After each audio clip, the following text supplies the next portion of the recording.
Lockdown जिसने देश ही नहीं पूरे विश्व ਨੂੰ ਝੰਜੋੜ ਕੇ ਰੱਖ ਦਿੱਤਾ। हर एक इंसान ਦੀ ਰੂਹ ਨੂੰ ਹਿਲਾ ਕੇ ਰੱਖ ਦਿੱਤਾ। हर एक शख्स ਨੂੰ ਸੋਚਣ ਦੇ ਲਈ ਮਜਬੂਰ ਕਰਕੇ ਰੱਖ ਦਿੱਤਾ। ਅੱਜ ਜੇ ਮੌਜੂਦਾ ਝਲਕ ਤੇ ਨਜ਼ਰ ਮਾਰੀਏ ਤਾਂ ਸਾਹਮਣੇ ਆਉਂਦਾ ਹੈ ਕਿ ਕੋਰੋਨਾ ਮਰੀਜ਼ਾਂ ਦੀ ਭਾਰਤ 'ਚ ਗਿਣਤੀ 25 ਲੱਖ ਦੇ ਪਾਰ ਹੋ ਚੁੱਕੀ ਹੈ ਤੇ ਮਰਨ ਵਾਲਿਆਂ ਦੀ ਗਿਣਤੀ ਕਰੀਬ 49,000 ਹੋ ਚੁੱਕੀ ਹੈ।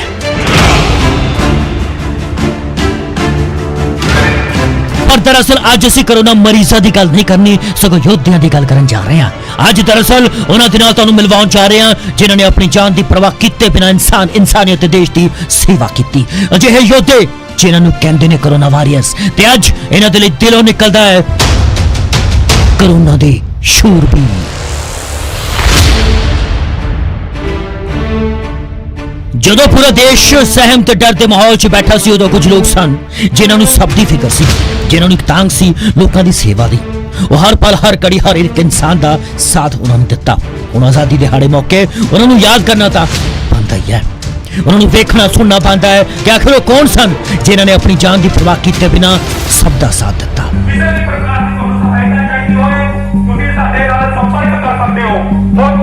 वो सब तो पहला मिलो शरीम नूं जिसने हर मुश्किल घड़ी च हर एक इंसान का साथ दिता। बेशक मोहल्ले च रहिंदा होवे, बेशक प्रवासी मजदूर होवे या बेशक बस स्टैंड ते खड़े लोग होण।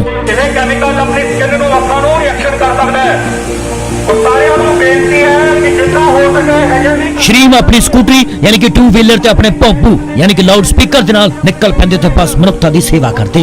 मोगा तो साडे पत्रकार दीपक सिंगला ने इन्हां दे नाल गलबात कीती है, वो भी सुनावांगे। पर पहला देखो शरीम दे कारनामियां नूं। अपना ध्यान रखें, अपने साथ वाले का ध्यान रखें।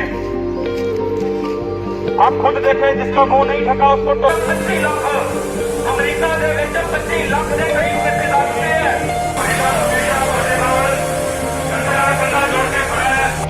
पार्क विच मजदूरां नूं सेध देनी होवे या सड़कां ते लोकां नूं नसीहत देनी होवे, शरीम ने दिलों सब दी सेवा कीती।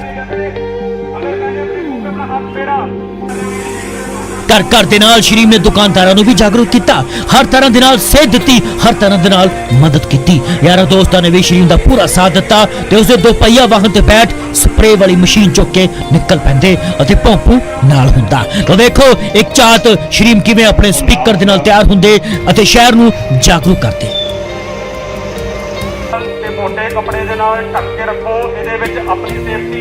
लो आओ हुण तुहानूं सुणाउंदे हां साडे पत्रकार दीपक दे नाल शरीम दी गलबात। सब तो पहला ਤਾਂ ਸਾਰੇ ਦਰਸ਼ਕਾਂ ਨੂੰ ਸਾਡੇ ਵੱਲੋਂ ਨਮਸਤੇ ਤੇ ਜੈ ਸ਼੍ਰੀ ਰਾਮ। ਸੇਵਾ ਕਰਨ ਦਾ ਮੇਰੇ ਮਨ ਦੇ ਵਿੱਚ ਜਦੋਂ ਕਿਉਂਕਿ ਮਾਰਚ ਦਾ ਮਹੀਨਾ ਸੀਗਾ ਔਰ ਜਦੋਂ ਅਪ੍ਰੈਲ ਆਇਆ ਤਾਂ ਖਬਰ ਆਉਣੀ ਸ਼ੁਰੂ ਹੋਈ ਕਿ ਇਟਲੀ ਦੇ ਵਿੱਚ ਸਪੇਨ ਦੇ ਵਿੱਚ ਬਹੁਤ ਲੋਕੀ ਬਹੁਤ ਤੇਜ਼ੀ ਨਾਲ ਮਰ ਰਹੇ ਸੀ ਤੇ ਮੈਨੂੰ ਟੈਨਸ਼ਨ ਹੋਈ ਕਿ ਜਿਹੜੇ ਹਾਲਾਤ ਇਟਲੀ ਸਪੇਨ ਵਿੱਚ ਬਣੇ ਨੇ ਸਾਡੇ ਦੇਸ਼ 'ਚ ਸਾਡੇ ਸ਼ਹਿਰ 'ਚ ਨਹੀਂ ਬਣਨੇ ਚਾਹੀਦੇਗੇ। ਤੇ ਅਗਲੇ ਦਿਨ ਜਦੋਂ ਮੈਂ ਸਵੇਰੇ ਉੱਠਿਆ ਨਾ ਤੇ ਮੈਨੂੰ ਚੈਨ ਜਿਹਾ ਨਹੀਂ ਆ ਰਿਹਾ ਸੀ। ਮੈਨੂੰ ਸੀਗਾ ਮੈਂ ਕੀ ਕਰਾਂ ਕਿ ਮੈਂ ਇਸ ਜਿਹੜਾ ਕਰੋਨਾ ਦਾ ਜਿਹੜਾ ਪ੍ਰਕੋਪ ਫੈਲ ਰਿਹਾ ਉਹਨੂੰ ਰੋਕਿਆ ਜਾਵੇ। ਮੈਂ ਕੀਤਾ ਕਿ ਮੇਰੇ ਕੋਲ ਸਪੀਕਰ ਪਿਆ ਸੀ, ਮੈਂ ਆਪਦਾ ਸਪੀਕਰ ਚੱਕਿਆ, ਸਕੂਟਰੀ ਤੇ ਬੈਠਿਆ ਤੇ ਬਾਜ਼ਾਰ ਤੇ ਨਿਕਲ ਗਿਆ। 10-12 ਦਿਨ ਤਾਂ ਮੈਂ ਇਕੱਲਾ ਹੀ ਇਕੱਲਾ ਜਾ ਕੇ ਕਦੇ ਸ਼ੇਖਾ ਵਾਲੇ ਚੌਂਕ ਬੈਂਕਾਂ ਦੇ ਬਾਹਰ, ਜਿੱਥੇ ਬੈਂਕਾਂ ਦੇ ਬਾਹਰ ਲੋਕਾਂ ਦੇ ਲਾਈਨਾਂ, ਪਿੰਡਾਂ ਤੋਂ ਲੋਕ ਆਉਂਦੇ ਸੀ, ਉਹਨਾਂ ਲਾਈਨਾਂ ਲੱਗੀਆਂ, ਉਹਨਾਂ ਨੂੰ ਜਾ ਕੇ ਸਮਝਾਉਣਾ ਕਿ ਤੁਸੀਂ ਜਦੋਂ ਵੀ ਆਪਣੇ ਘਰੋਂ ਆਉਂਦੇ ਹੋ ਤੇ ਆਪਣੇ ਨਾਲ ਛਤਰੀ ਲੈ ਕੇ ਆਓ, ਆਪਣੇ ਨਾਲ ਕਦੀ ਵੀ ਕਿਸੇ ਵੀ ਪ੍ਰਕਾਰ ਦਾ ਕੋਈ ਰਿਸਕ ਨਾ ਲਓ, ਕਿਸੇ ਵੀ ਅਣਜਾਣ ਵਸਤੂ ਅਣਜਾਣ ਵਿਅਕਤੀ ਦੇ ਸੰਪਰਕ ਵਿੱਚ ਨਾ ਆਓ, ਕਿਸੇ ਵੀ ਖੰਭੇ ਨੂੰ, ਕਿਸੇ ਵੀ ਸਾਈਕਲ ਨੂੰ, ਮੋਟਰਸਾਈਕਲ ਨੂੰ ਹੱਥ ਨਾ ਲਗਾਓ। ਉਸ ਤੋਂ ਇਲਾਵਾ ਜਿਹੜੇ ਪ੍ਰਵਾਸੀ ਮਜ਼ਦੂਰ ਵਗੈਰਾ ਦੇ ਵਿੱਚ ਪ੍ਰੋਬਲਮ ਆਈ ਸੀਗੀ, ਉਹਨਾਂ ਦਾ ਮੈਡੀਕਲ ਵਗੈਰਾ ਬੱਸ ਸਟੈਂਡ ਤੇ ਜਾ ਕੇ ਅਸੀਂ ਪ੍ਰਵਾਸੀ ਮਜ਼ਦੂਰਾਂ ਨੂੰ ਵੀ ਸਮਝਾਉਂਦੇ ਆਏ ਹਾਂ ਕਿਉਂਕਿ ਆਮ ਤੌਰ ਤੇ ਜਿਹੜੇ ਸਾਡੇ ਯੂਪੀ ਬਿਹਾਰ ਵਾਲੇ ਭਾਈ ਭੈਣ ਉਹਨਾਂ ਦੀ ਆਦਤ ਹੁੰਦੀ ਹੈ ਪਾਨ ਤੰਬਾਕੂ ਖਾ ਕੇ ਥੁੱਕਣ ਦੀ। ਉਹਨਾਂ ਨੂੰ ਸਮਝਾਇਆ ਗਿਆ ਕਿ ਤੁਸੀਂ ਹੁਣ ਇਸ ਸਮੇਂ ਇਹ ਕੰਮ ਨਾ ਕਰੋ ਕਿਉਂਕਿ ਇਸ ਸਮੇਂ ਅਪਰਾਧ ਦੇ ਅਨੁਸਾਰ ਹੈ। ਫਿਰ ਜਦੋਂ ਮੇਰਾ ਕੰਮ ਮੇਰੇ ਸੰਗਠਨ ਵਾਲਿਆਂ ਨੇ ਵਿਸ਼ਵ ਹਿੰਦੂ ਪਰਿਸ਼ਦ ਬਜਰੰਗ ਦਲ ਨੇ ਦੇਖਿਆ, ਉਹਨਾਂ ਨੇ ਮੈਨੂੰ ਬਹੁਤ ਐਪਰੀਸ਼ੀਏਟ ਕੀਤਾ ਤੇ ਫਿਰ ਉਹਨਾਂ ਨੇ ਮੈਨੂੰ ਆਪਣੀ ਪੂਰੀ ਸਪੋਰਟ ਦਿੱਤੀ ਤੇ ਮੇਰੇ ਨਾਲ ਮੈਂ ਪਹਿਲਾਂ ਬੋਲ ਰਿਹਾ ਸੀ, ਫਿਰ ਅਸੀਂ ਸੈਨੀਟਾਈਜੇਸ਼ਨ ਦਾ ਕੰਮ ਕਰਦੇ ਕਰਦੇ ਮੋਗੇ ਦੇ 70% ਏਰੀਆ ਨੂੰ ਅਸੀਂ ਸੈਨੀਟਾਈਜੇਸ਼ਨ ਕਰ ਚੁੱਕੇ ਹਾਂ ਔਰ ਲੋਕਾਂ ਨੂੰ ਅਵੇਅਰ ਕੀਤਾ ਹੋਇਆ। ਲੋਕਾਂ ਨੂੰ ਮਾਸਕ ਪਾ ਕੇ ਰੱਖਣ ਦਾ ਅਸੀਂ ਪੂਰਾ ਉਹਨਾਂ ਨੂੰ ਜਿੰਨਾ ਵੀ ਸੰਦੇਸ਼ ਦੇ ਸਕਦੇ ਸੀ, ਜਿੰਨਾ ਜ਼ੋਰ ਲਗਾ ਸਕਦੇ ਸੀ ਅਸੀਂ ਲਗਾਇਆ ਤਾਂ ਕਿ ਸਾਡੇ ਸ਼ਹਿਰ ਦਾ ਸੰਕਟ ਦੇ ਸਮੇਂ ਸਾਡਾ ਸ਼ਹਿਰ ਸਾਡਾ ਪਰਿਵਾਰ, ਅਸੀਂ ਨਹੀਂ ਚਾਹਾਂਗੇ ਸਾਡੇ ਪਰਿਵਾਰ ਦੇ ਉੱਤੇ ਕਿਸੇ ਵੀ ਪ੍ਰਕਾਰ ਦਾ ਕੋਈ ਕਸ਼ਟ ਕਲੇਸ਼, ਕੋਈ ਵੀ ਰੋਗ ਕਿਸੇ ਵੀ ਤਰ੍ਹਾਂ ਪ੍ਰਕਾਰ ਦਾ ਹੈ। ਇਸ ਲਈ ਸਾਡਾ ਧਰਮ ਸਾਡੀ ਜ਼ਿੰਮੇਵਾਰੀ ਬਣਦੀ ਸੀ, ਅਸੀਂ ਨਿਭਾਇਆ। ਜਦੋਂ ਇਸ ਵੀਰ ਨੇ ਇਸ ਲਗਨ ਨਾਲ ਕੰਮ ਕੀਤਾ 7-8 ਦਿਨ ਹੋ ਗਏ, ਪੂਰੇ ਦੇਸ਼ ਦੇ ਆਪਣੇ ਮੋਗਾ ਸ਼ਹਿਰ ਦੇ ਵਿੱਚ ਸਾਨੂੰ ਹੁੰਗਾਰਾ ਮਿਲਿਆ। ਫਿਰ ਅਸੀਂ ਇੱਕ ਸਕੂਟਰੀ ਨਾਲ ਹੋਰ ਚਲਾਈ ਔਰ ਜਿਹੜਾ ਪ੍ਰਵਾਸੀ ਮਜ਼ਦੂਰਾਂ ਜਗ੍ਹਾ ਜਗ੍ਹਾ 'ਤੇ ਜਾ ਕੇ ਲੋਕਾਂ ਨੂੰ ਮੋਟੀਵੇਸ਼ਨ ਕਰਨਾ, ਇਹ ਵੀ ਦੱਸਣਾ ਕਿ ਇਹ ਕੋਈ ਵੱਡੀ ਗੰਭੀਰ ਬਿਮਾਰੀ ਨਹੀਂ ਲੇਕਿਨ ਆਪਣਾ ਬਚਾਅ ਜ਼ਰੂਰੀ ਹੈ।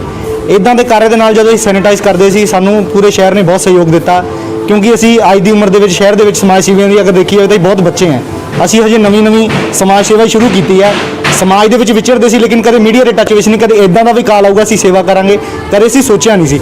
ਕਰੋਨਾ ਕਾਲ ਦੇ ਵਿੱਚ ਜਦੋਂ ਲੋਕਡਾਊਨ ਲੱਗ ਗਿਆ, ਸਾਰੇ ਅਸੀਂ ਘਰਾਂ ਦੇ ਵਿੱਚ ਕੈਦ ਹੋ ਗਏ, ਸਾਨੂੰ ਰਾਸ਼ਨ ਮਿਲਣਾ ਮੁਸ਼ਕਿਲ ਹੋ ਗਿਆ, ਸਾਨੂੰ ਬਿਮਾਰੀ ਦੇ ਵਿੱਚ ਦਵਾਈ ਮਿਲਣੀ ਮੁਸ਼ਕਿਲ ਹੋ ਗਈ। ਤਾਂ ਗਊ ਮਾਤਾ ਨਾਲ ਜੁੜੇ ਹੋਣ ਕਰਕੇ ਸਾਡੇ ਮਨ 'ਚ ਇਹ ਹੈ ਵੀ ਜੇ ਸਾਨੂੰ ਇੰਨੀ ਦਿੱਕਤ ਆ ਰਹੀ ਹੈ ਤੇ ਜਿਹੜੀ ਬੇਸਹਾਰਾ ਗਊਵੰਸ਼ ਸੜਕਾਂ 'ਤੇ ਤੁਰੀ ਫਿਰਦੀ ਹੈ ਉਸ ਨੂੰ ਕਿੰਨੀ ਦਿੱਕਤ ਆਏਗੀ। ਇਹ ਦੇਖਦੇ ਹੋਏ ਅਸੀਂ ਇੱਕ ਮੈਸੇਜ ਸੋਸ਼ਲ ਮੀਡੀਆ 'ਚ ਵਾਇਰਲ ਕੀਤਾ ਕਿ ਕਿਤੇ ਵੀ ਤੁਹਾਨੂੰ ਗਊ ਮਾਤਾ ਕਿਤੇ ਭੁੱਖੀ ਨਜ਼ਰ ਆਉਂਦੀ ਹੈ ਜਾਂ ਬਿਮਾਰ ਆਉਂਦੀ ਹੈ, ਅਸੀਂ ਉੱਥੇ ਜਾਵਾਂਗੇ ਤੇ ਉਸ ਦੀ ਮਦਦ ਕਰਾਂਗੇ। ਸਾਨੂੰ ਮੈਸੇਜ ਆਉਣੇ ਸ਼ੁਰੂ ਹੋ ਗਏ। ਅੰਮ੍ਰਿਤਸਰ ਰੋਡ, ਪੁਰਾਣਾ ਮੋਗਾ, ਆਪਣਾ ਕੋਟਕਪੁਰਾ ਬਾਈਪਾਸ, ਬੁੱਗੀਪੁਰਾ ਚੌਕ ਅਸੀਂ ਜਾਂਦੇ ਸੀ, ਗਊ ਮਾਤਾ ਨੂੰ ਹਰਾ ਚਾਰਾ ਪਾਉਂਦੇ ਸੀ।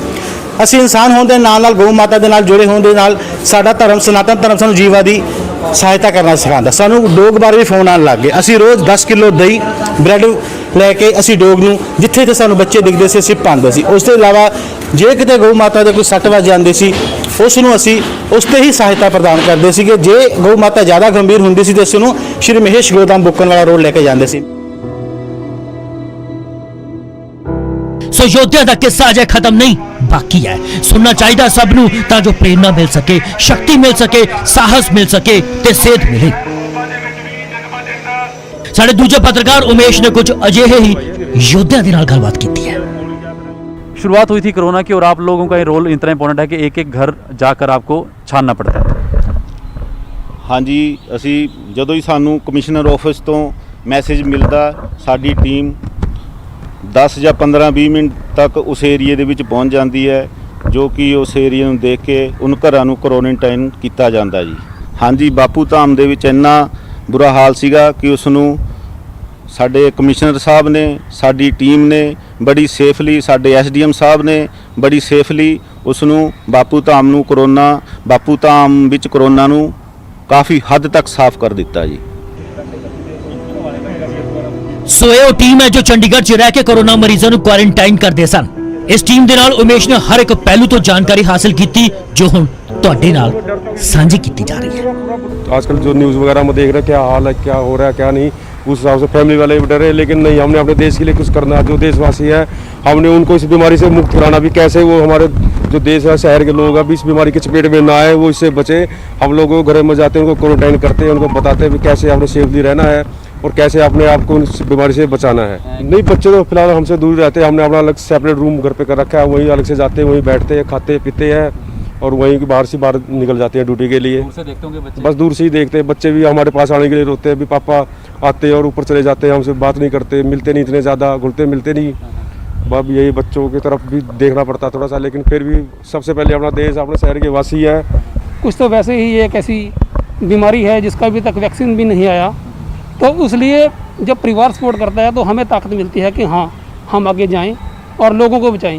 हमारा डिपार्टमेंट है फायर और जो हमारा मोटो है वो वी सर्व टू सेव। ये कोरोना से ही शुरुआत लगा लो आप कि जब हम लोगों की सेवा करेंगे, वही हमारा मेन धर्म वही है, परमो धर्म हमारा वही है। एक अलग से रूम बना हुआ है, उसमें जाते हैं और बच्चों से दूर रहते हैं जी घर से। बच्चे तो रोते होंगे कि क्यों नहीं जी आ पाते? जी जनाब। किस तरह से उस टाइम पे कैसे आप हैंडल करते हैं? तो उनको दूर ही रखते दूर ही हैं घर से। ਸੋ ਇਹ ਯੋਧੇ ਤੁਹਾਡੀਆਂ ਨਜ਼ਰਾਂ ਤੋਂ ਓਝਲ ਰਹੇ। ਅੱਜ ਇਹਨਾਂ ਦੇ ਨਾਲ ਤੁਹਾਨੂੰ ਮਿਲਵਾਉਣ ਦਾ ਸਾਡਾ ਫਰਜ਼ ਹੈ, ਸੋ ਅਸੀਂ ਆਪਣਾ ਫਰਜ਼ ਵੀ ਪੂਰਾ ਕਰ ਰਹੇ ਹਾਂ। ਸਾਡੇ ਖੋਰ ਪੱਤਰਕਾਰ ਮਨੋਜ ਰਾਠੀ ਨੇ ਐਸਐਸਪੀ ਚੰਡੀਗੜ੍ਹ ਦੇ ਨਾਲ ਗੱਲਬਾਤ ਕੀਤੀ ਹੈ। ਲੋ ਆਓ ਸੁਣਾਉਂਦੇ ਹਾਂ ਐਸਐਸਪੀ ਨੇ ਕਿਸ ਤਰ੍ਹਾਂ ਦੇ ਨਾਲ ਚੈਲੰਜਿੰਗ ਜੌਬਸ ਨੂੰ ਐਕਸੈਪਟ ਕੀਤਾ ਅਤੇ ਜਿੱਤ ਹਾਸਲ ਕਰ ਰਹੇ ਨੇ। मैडम, सबसे बड़ी बात तो यह है कि जो कोरोना वॉरियर्स, ऑब्वियसली आप लोग लगातार ग्राउंड जीरो पर थे, किस तरह के चैलेंज देखने को मिले? क्योंकि ऑब्वियसली एक्स्ट्रा ऑर्डिनरी सिचुएशन जरूर देखने को मिली है मार्च से लेकर टिल नाउ तक। बिल्कुल एक बहुत ही अलग टाइप की ये सिचुएशन थी। हमारे लाइफ में भी मेरे ख्याल से फर्स्ट टाइम था कि कोई पैंडेमिक का सिचुएशन, और वो भी इतने बड़े लेवल पे हमें हैंडल करना पड़ा। तो सबसे पहली बात तो चंडीगढ़ जैसे पंजाब और हरियाणा की कैपिटल भी है और साथ में मोहाली पंचकुला एक ट्राई सिटी यहाँ पे जंक्शन बन जाता है, तो उसके मद्देनज़र शहर के थे 56 एंट्री पॉइंट्स। तो सबसे पहले तो इनको रेगुलेट करना ज़रूरी था, तो इसमें से कई पॉइंट्स हमने बंद कर दिए और 20 के करीब सिर्फ हमने खोल के रखे ताकि कोई भी अनस्क्रूपुलस मूवमेंट जो है इन पॉइंट से ना हो। तो उसके लिए मैसिव फील्ड डिप्लॉयमेंट हमें करनी पड़ी और चंडीगढ़ एडमिनिस्ट्रेशन ने इस चैलेंज को रोकने के लिए कर्फ्यू लगा दिया था। तो काफ़ी दिनों तक, जबकि देश में लॉकडाउन चल रहा था, लेकिन चंडीगढ़ में कर्फ्यू लगा हुआ था। तो कर्फ्यू की इन्फोर्समेंट के लिए हमने all over the city, inside the city as well as at the city borders, हमने भारी नाकाबंदी की हुई थी।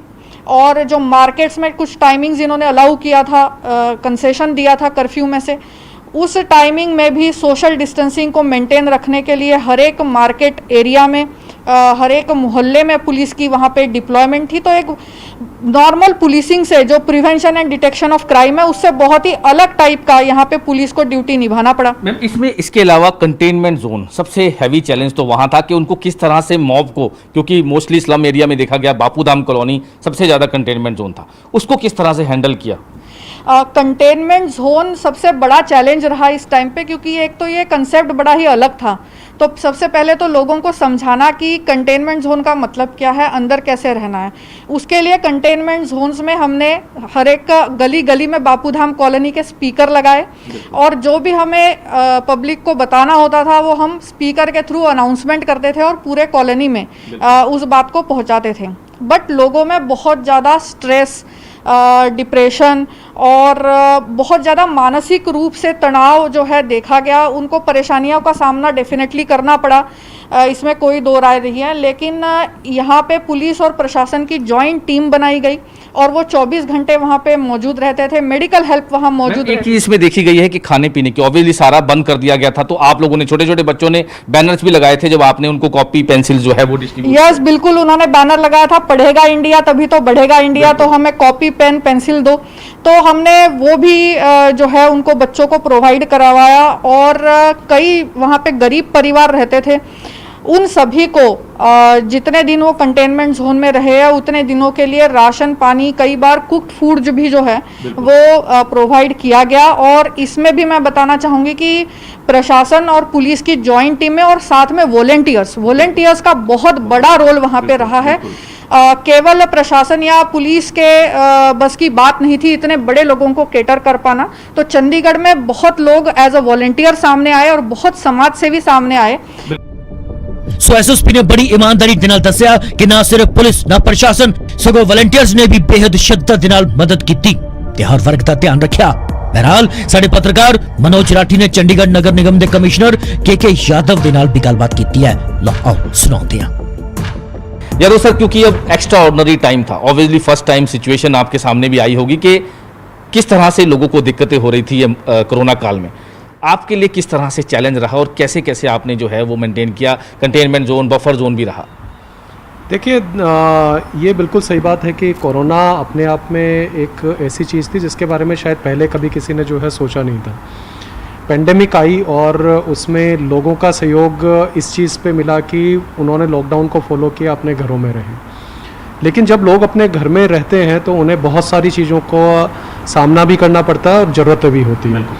उस हिसाब से नगर निगम हमारा जो है यहाँ पर चंडीगढ़ में, उसके पास जो बेसिक रिस्पॉन्सिबिलिटी हमारी है वो सफाई व्यवस्था को बनाए रखना है। लोगों के घरों में पानी जो है, पीने का पानी उनके पास पहुँच रहा है नहीं पहुँच रहा है, उनका सीवर सिस्टम, बिजली, बाकी सारी चीज़ें जो हैं उनके पास पहुँच रही है नहीं पहुँच रही है, ये सारी चीज़ें इंश्योर करवाना जो है वो हमारा नगर निगम की पहली प्राथमिकता थी।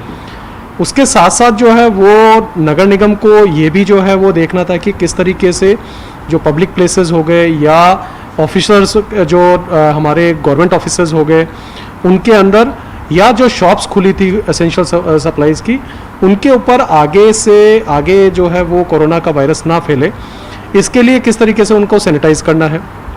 और उसके साथ साथ जब लोगों को घरों के अंदर क्वारंटाइन किया गया और दूसरी क्वारंटाइन फैसिलिटीज़ भी जो है पूरे शहर के अंदर तैयार की गई, कंटेनमेंट जोन्स बने, उनके अंदर किस तरीके से एरियाज़ को सैनिटाइज करना है, उसके लिए हमारी टीमें बनी, मैकेनिकल टीम्स जो हैं वो अलग से बनी।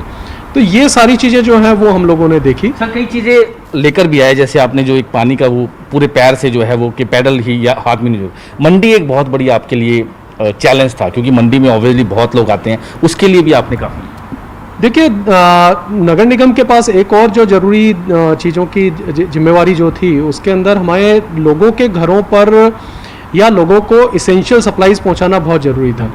इसके लिए रातों रात हम लोगों ने जो है पूरी की पूरी कार्रवाई की। जो 26 में मंडी थी उसको जो है वो सैनिटाइज़ किया गया, उसके लोगों को जो है वो मास्क और बाकी सारी चीज़ें जो है वो अवेलेबल करवाई गई और उनके थ्रू जो है वो ये इंश्योर किया गया कि पानी की व्यवस्था जो है वो ये इसेंशियल सप्लाईज जितनी भी हैं जिसमें फ्रूट्स वेजिटेबल्स हो गए, ग्रोसरीज हो गई, मिल्क हो गया, ये लोगों के पास उनके घरों में रहते रहते पहुँचे। इनकी होम डिलीवरी इंश्योर की गई। चंडीगढ़ शायद पहला शहर है जहां पर हमने जो हमारी, क्योंकि पब्लिक ट्रांसपोर्ट का काम जो है बंद हो गया था, इसलिए हमने सीटीयू की जो बसेस थी हमारी खाली बसेस, उनको हमने यूटिलाइज किया, उनके ऊपर अपने एम्प्लॉयज़ लगाए, वेंडर्स को साथ में लिया और उनके अंदर सब्जी, फ्रूट्स और ग्रोसरीज के सामान जो है। सब ये बड़ी एक अच्छी एक पहल थी चंडीगढ़ नगर निगम की कि बसेस के थ्रू घरों घरों में सब्जियां या फिर कोई भी एसेंशियल सर्विस, क्योंकि लॉकडाउन के टाइम में लोगों को दिक्कतें ना हो। जी, तो ये इसीलिए रखा गया था कि लोग अगर अपने घरों में है तो वो तभी वहां रह पाएंगे जब हम उनके पास जितनी भी जरूरी रोजमर्रा की चीजें हैं वो उनको मुहैया करवा दें वहां पे। ਸੋ ਕਮਿਸ਼ਨਰ ਸਾਹਿਬ ਨੇ ਅਜਿਹੇ ਕਈ ਉਪਰਾਲੇ ਕੀਤੇ ਜੋ ਸ਼ਲਾਘਾਯੋਗ ਨੇ। ਅਜਿਹੇ ਹੀ ਕਈ ਹੋਰ ਯੋਧਿਆਂ ਦੇ ਨਾਲ ਤੁਹਾਨੂੰ ਮੁਖਾਤਬ ਕਰਵਾਉਣ ਜਾ ਰਹੇ ਹਾਂ। ਸਾਡੇ ਪੱਤਰਕਾਰ ਮਨੋਜ ਰਾਠੀ ਨੇ ਚੰਡੀਗੜ੍ਹ ਦੇ ਸੈਕਟਰ 26 ਦੇ ਪੁਲਿਸ ਸਟੇਸ਼ਨ ਦੇ ਐਸਐਚਓ ਦੇ ਨਾਲ ਗੱਲਬਾਤ ਕੀਤੀ ਹੈ, ਜਿਨ੍ਹਾਂ ਦੇ ਅੰਡਰ ਬਾਪੂ ਧਾਮ ਕਲੋਨੀ ਵੀ ਆਉਂਦੀ ਹੈ। ਬਾਪੂ ਧਾਮ ਕਲੋਨੀ ਕਿਸੇ ਤੋਂ ਨਹੀਂ ਲੁਕੀ, ਸਭ ਜਾਣਦੇ ਨੇ ਕਿ ਕਿਸ ਤਰ੍ਹਾਂ ਦੇ ਨਾਲ ਇਸ ਥਾਂ ਤੇ ਕੋਰੋਨਾ ਦਾ ਕਹਿਰ ਵੇਖਣ ਨੂੰ ਮਿਲਿਆ। ਬਹਰਾਲ ਆਓ ਸੁਣਾਉਂਦੇ ਹਾਂ ਕਿਹਨਾਂ ਚੈਲੰਜਾਂ ਦੇ ਦੌਰ ਚੋਂ ਗੁਜ਼ਰੇ ਨੇ ਐਸਐਚਓ ਸਾਹਿਬ। नरेंद्र पटियाल जी एसएचओ हैं सेक्टर 26 पुलिस स्टेशन के।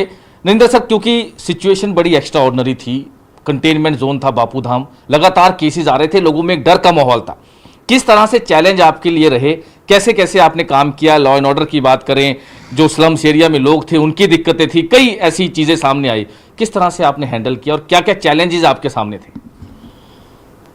देखिए, जो कंटेनमेंट जोन है वो बापू धाम, जैसे कि सारों को पता है कि बापू धाम जो कंटेनमेंट जोन जो है वो चंडीगढ़ में फर्स्ट टाइम बनाया गया था एंड आफ्टर दैट जो है वो 10 दिनों के बाद सारे का सारा बफर जोन बन गया था और बफर जोन एक ही ऐसा पॉकेट थी जो चंडीगढ़ में अब तक की बफर जोन में कन्वर्ट हुई थी। बापू धाम के अंदर तमाम स्लम एरिया और लेबर क्लास जो है वो ज़्यादा वहाँ पे लोग रहते हैं और करीब 2311 के करीब घर हैं और 35 से 40 हज़ार की पॉपुलेशन है वहाँ पे। तो हमारे लिए बहुत मुश्किल था काम करना, क्योंकि एक तो कोरोना वायरस था ये और उस कोरोना वायरस में अपने आप को भी हमने सेफ रखना था, अपने स्टाफ को भी सेफ रखना था और इसी प्रकार जो है हमने पब्लिक को भी सेफ रखना था वहाँ से। और ये जो चेन बनती जा रही थी आगे कोरोना वायरस की, इस चेन को ब्रेक करना हमारे लिए सबसे बड़ा चैलेंज था।